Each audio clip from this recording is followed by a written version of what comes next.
Welcome back to the channel. Today, we're covering one of the most significant events in human history, World War II. From 1939 to 1945, this global conflict reshaped our world, claimed over 70 million lives, and changed the course of the 20th century forever. This war wasn't just fought on battlefields. It was fought in factories, laboratories, homes, and hearts. It involved every inhabited continent and touched nearly every nation on Earth. So let's dive into the complete story of World War II. To understand World War II, we need to go back to World War I. When that war ended in 1918, the Treaty of Versailles punished Germany severely. They lost territory, had to pay massive reparations, and their military was restricted. This created deep resentment among the German people. The 1920s brought economic instability worldwide, culminating in the Great Depression of 1929. Unemployment soared, currencies collapsed, and people lost faith in democratic governments. This created the perfect conditions for extremist leaders to rise to power. In Germany, Adolf Hitler and the Nazi Party promised to restore German pride and prosperity. In Italy, Benito Mussolini had already established a fascist dictatorship. In Japan, military leaders took control and pursued aggressive expansion in Asia. By the mid-1930s, these aggressive powers were testing the limits. Italy invaded Ethiopia in 1935, Germany remilitarized the Rhineland in 1936 and annexed Austria in 1938. Japan had already invaded Manchuria in 1931 and launched a full-scale invasion of China in 1937. The world was watching, but doing little to stop them. On September 1, 1939, German forces invaded Poland using a new military strategy called Blitzkrieg, or lightning war. This combined tanks, aircraft, and mobile infantry to overwhelm enemies quickly. Britain and France had guaranteed Poland's independence, so on September 3rd, they declared war on Germany. World War II had begun. But this wasn't the trench warfare of World War I. After conquering Poland with Soviet help, Germany turned westward. In April 1940, they invaded Denmark and Norway. Then in May, they launched their assault on France, Belgium, and the Netherlands. The French had built the Maginot Line, supposedly an impenetrable defensive system. The Germans simply went around it through the Ardennes forest, something the French thought was impossible. In just 6 weeks, France fell. By June 1940, German troops were marching through Paris. Britain now stood alone in Western Europe. From July to October 1940, the Luftwaffe, Germany's air force, tried to bomb Britain into submission in what became known as the Battle of Britain. But the Royal Air Force held firm, and Hitler was forced to postpone his invasion plans. 1941 was the year the war truly became global. Hitler made a fateful decision. Operation Barbarossa, the invasion of the Soviet Union, launched on June 22nd with over 3 million German troops. Initially, the Germans advanced rapidly, but they underestimated Soviet resilience and the brutal Russian winter. Meanwhile, in the Pacific, tensions between Japan and the United States had been building. Japan needed resources for its war in China, particularly oil. When the U.S. imposed an oil embargo, Japan made a desperate gamble. On December 7, 1941, Japanese aircraft launched a surprise attack on Pearl Harbor, Hawaii. They destroyed much of the U.S. Pacific Fleet. The next day, the United States declared war on Japan. Days later, Germany and Italy declared war on the United States. The war now spanned the entire globe. Before we continue with the military history, we must address the Holocaust. This was Nazi Germany's systematic murder of 6 million Jews, along with millions of others including Roma people, disabled individuals, political prisoners, and LGBTQ+ individuals.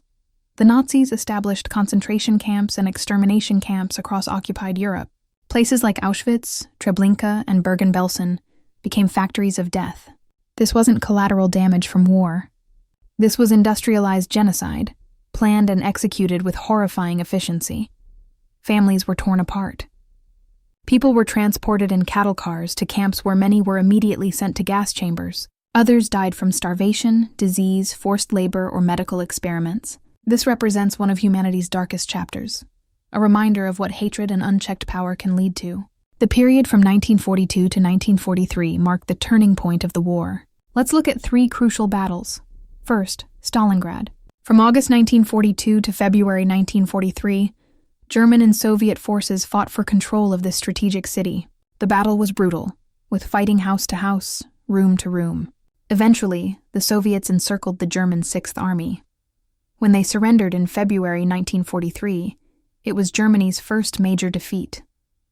The myth of German invincibility was shattered. Second, Alamein in North Africa. In October and November 1942, British forces under Montgomery defeated Rommel's Afrika Korps. This ended Axis' hopes of controlling the Suez Canal and Middle Eastern oil fields. Third, Midway. In June 1942, U.S. forces ambushed a Japanese fleet attacking Midway Island. 4 Japanese aircraft carriers were sunk, shifting the balance of power in the Pacific. Japan would never fully recover from these losses. By 1943, the Allies were also winning the Battle of the Atlantic. New technology and tactics were defeating German U-boats, allowing supplies to flow from America to Britain. With momentum shifting, the Allies went on the offensive. In July 1943, they invaded Sicily, then mainland Italy. Mussolini was overthrown, though Germany occupied northern Italy, and fighting continued.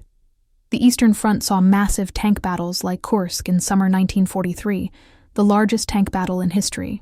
The Soviets won decisively and began their relentless push westward toward Germany.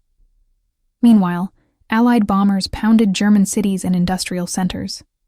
Cities like Dresden, Hamburg, and Berlin suffered devastating raids. The goal was to cripple Germany's war production and break civilian morale, though the ethics of strategic bombing remained debated. Then came June 6, 1944, D-Day. Over 150,000 Allied troops landed on the beaches of Normandy, France. It was the largest amphibious invasion in history. Despite heavy casualties, especially on Omaha Beach, the Allies established a foothold. The liberation of Western Europe had begun. By August, Paris was liberated. By September, Allied forces were approaching Germany's borders. The end seemed near, but Germany wasn't finished yet. Germany launched one final desperate counteroffensive in December 1944. The Battle of the Bulge in the Ardennes. Initially successful, it ultimately failed, depleting Germany's last reserves. By early 1945, the noose was tightening. From the east, Soviet forces were advancing through Poland and into Germany. From the west, American, British, and Canadian forces crossed the Rhine River. Germany was being crushed from both sides. As Allied forces advanced, they discovered the full horror of the concentration camps. The liberation of camps like Auschwitz and Dachau revealed the extent of Nazi atrocities to the world. In April 1945, Soviet forces entered Berlin. Hitler, hiding in his underground bunker, realized defeat was inevitable. On April 30th, 1945, he committed suicide. On May 7th, Germany surrendered unconditionally. May 8th was declared Victory in Europe Day, or VE Day. After nearly 6 years, the war in Europe was over. But the war wasn't over yet. Japan fought on, and the Pacific War was extraordinarily brutal.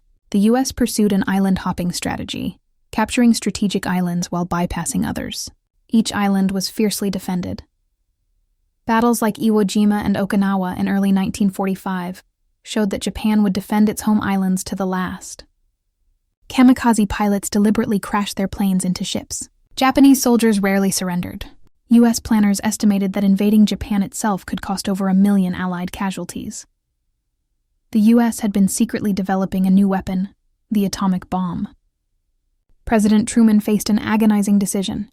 On August 6, 1945, the U.S. dropped an atomic bomb on Hiroshima, instantly killing about 80,000 people.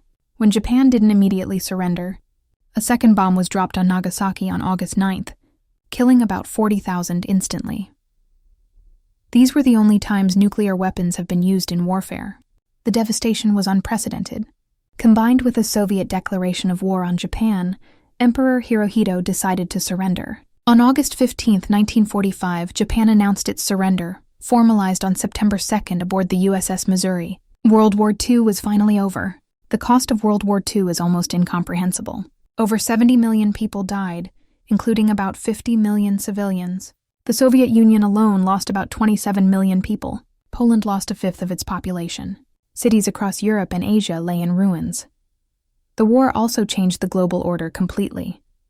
The United States and Soviet Union emerged as superpowers, beginning the Cold War that would dominate the next 45 years. Britain and France, though victorious, were exhausted and began losing their colonial empires. The United Nations was founded to prevent another such catastrophe. The Nuremberg and Tokyo trials held war criminals accountable for crimes against humanity, establishing new principles of international law. Europe began rebuilding, aided by the American Marshall Plan. Japan, occupied by the U.S., transformed from militaristic empire to democratic economic powerhouse. Germany was divided between East and West, symbolizing the new ideological divide. World War II remains the deadliest conflict in human history. It showed humanity at both its worst and its best, the depths of cruelty in the Holocaust and Japanese atrocities, but also the courage of those who resisted tyranny and fought for freedom. The war taught us critical lessons: that appeasement of aggressors doesn't work, that international cooperation is essential, that genocide must never be tolerated, and that the cost of freedom is eternal vigilance. Today, as veterans pass away and we get further from these events, it's more important than ever to remember. We must remember the sacrifices made, the lives lost, and the lessons learned. As the saying goes, those who cannot remember the past are condemned to repeat it. Thanks for watching. If you found this video informative, please like, subscribe, and share. Leave a comment about what aspect of World War II interests you most. Until next time, remember to learn from history.